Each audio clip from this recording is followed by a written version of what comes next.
Associate sponsor UltraTech cement. नाशिकमध्ये सध्या नाशिककरांना उन्हाचा तडाखा सहन करावा लागत असला तरी जिल्ह्यातल्या शेतकऱ्यांना मात्र दुहेरी तडाखा सहन करावा लागतोय।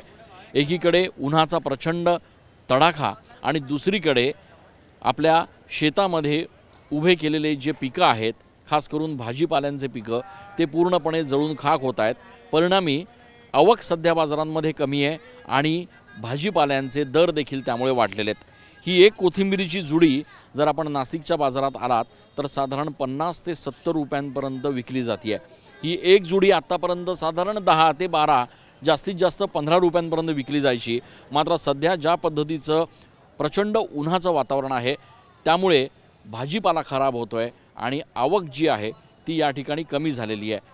कमी आवक असल्यामुळे सध्या साधारण 50 ते 70 रुपयांपर्यंत कोथिंबीरीची जुडी आणि अन्य भाजीपाला जो आहे तो विकला जातो आहे।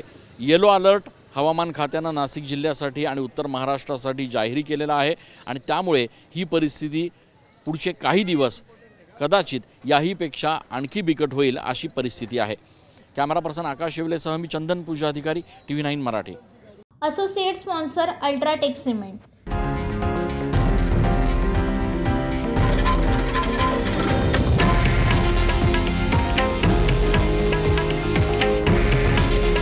हे आहे देशातील नंबर 1 न्यूज नेटवर्क आणि आपण पाहत आहात TV9 मराठी।